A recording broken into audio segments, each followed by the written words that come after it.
हरि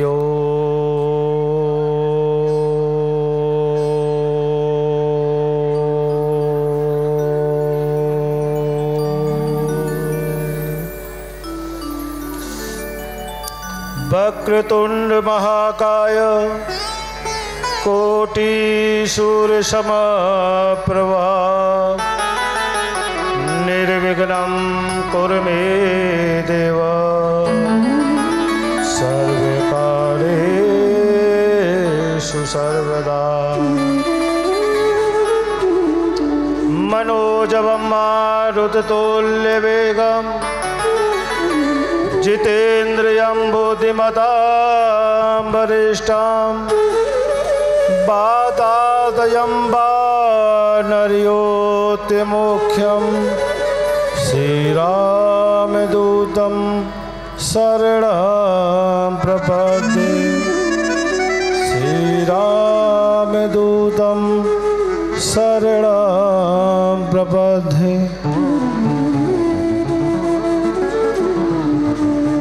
बोलो बांके बिहारी लाल की जय। बोलो राधा रानी की जय।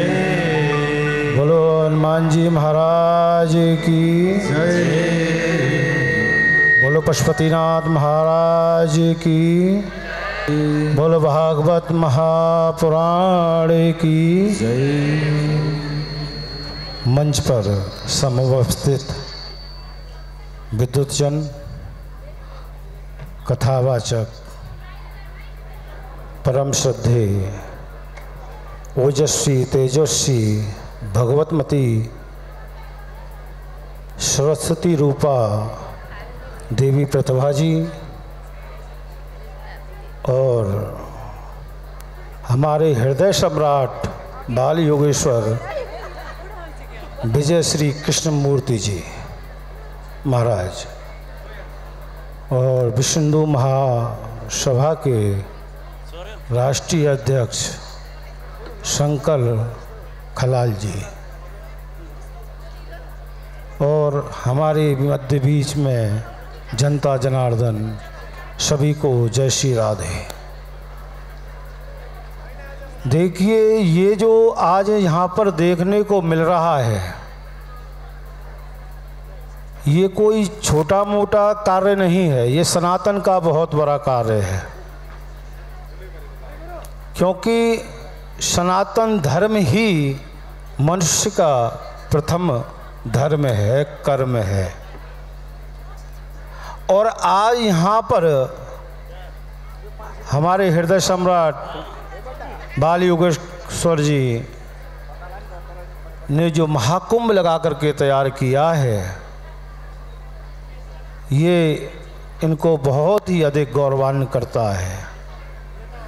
क्योंकि सनातन को साथ में जोड़ना और हिंदू राष्ट्र को बनाना, क्योंकि नेपाल शुरू से ही हिंदू राष्ट्र है और हिंदू राष्ट्र आगे भी रहेगा।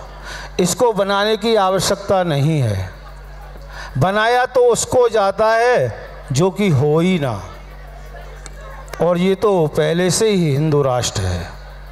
और आज वह देखने को हमको प्राप्त भी हुआ कि यहाँ पर जो हमने संस्कृतियाँ देखी तो देख करके हमारा मन बड़ा प्रफुल्लित हुआ। और बारंबार बालकृष्ण जी को हमारा साधुवाद मन से, हृदय से निकलता रहा। और ऐसा कहते हैं कि जो संत जो होते हैं ना, वो परमार्थ के लिए होते हैं। जिस प्रकार हमारे बाल योगेश्वर विजय कृष्णमूर्ति जी महाराज एक संत हैं। संत क्या होता है? अरे हिंदी समझ में आती है भाई? नहीं आती है ना? हाँ, हमको तो दो ही भाषा आती है, हिंदी और ब्रजभाषा। तीसरी में हाथ ढीला है। तो जो हमारे संत हैं बाल योगेश्वर जी, संत जो होते हैं ना, अंत समय को बना देते हैं। कहते हैं ना संत ना होते जगत में तो जल जाता संसार।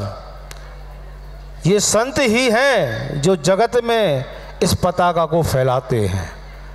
जहाँ जहाँ धर्म की जब हानि होती है वहाँ पर संतों का आगमन होता है। ऐसी हमारी बाल व्यास प्रतिभा जी जैसी बच्चियों का आगमन होता है जो कि इस धरा पर सनातन को समझाते हैं, ज्ञान वर्षा फैलाते हैं।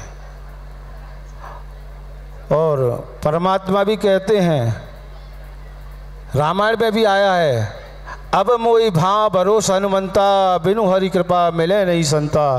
संत विशुद्ध मिले तब पुनहि, चित में राम कृपा करे तब ही। तो जब परमात्मा की पूर्ण कृपा होती है, जब हृदय में वास हो जाता है परमात्मा का, तब जाकर के ऐसे महान संतों का दर्शन प्राप्त होता है। जिस प्रकार के कि आज आपके मध्य बीच में ही जो बाल योगेश्वर जी महाराज हैं, उन्होंने जो कृत्य किया है, जो आज ये कर्म किया है, ये वाकई में ही इतना अच्छा किया है कि इसको जितना विस्तार किया जाए उतना कम है। मैं कहता हूँ परमात्मा उनको इतना बल और शक्ति दे कि वो इससे भी अधिक और अधिक इस सनातन के लिए कार्य करें। और इन्होंने जो एक फाउंडेशन बनाया है, श्री मानव सेवा फाउंडेशन नेपाल पोखरा, मैं आप सभी लोगों से ये आग्रह करता हूँ, इससे अवश्य जुड़ें, अधिक से अधिक जुड़ें। क्योंकि जहाँ मानव सेवा का नाम आ जाए तो मानव सेवा ही तो परमार्थ की सेवा है, परमात्मा की सेवा है। क्योंकि बड़े भाग्य मानुष तन पावा, सुर दुर्लभ यह ग्रंथन गावा। ये जो जीवन है ना, मनुष्य जीवन बड़े भाग्यों से प्राप्त होता है। ये जीवन इसी प्रकार से नहीं प्राप्त होता है, क्योंकि मनुष्य योनि जो है बहुत ही विशेष परमात्मा की कृपा जब होती है, जब जाकर के प्राप्त होता है। तो इस जीवन को व्यर्थ ना गवाएं, परमात्मा की सेवा में लगाएं, मानव की सेवा में लगाएं।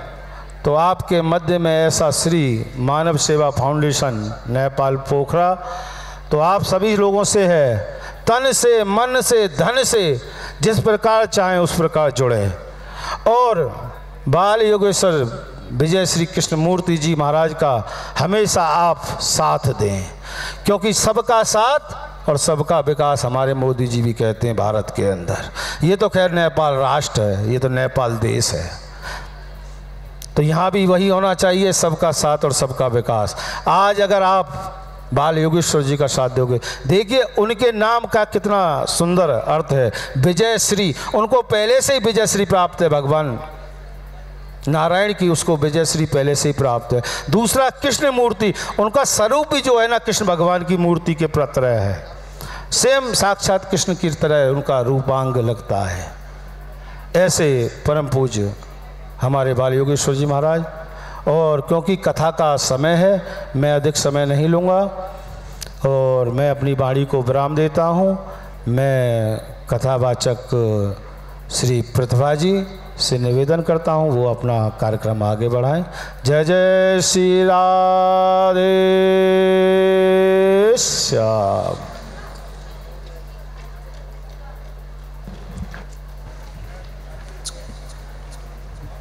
धेरै धेरै सम्मान छ, परम आदरणीय, परम पूजनीय, परम वन्दनीय जो भारतको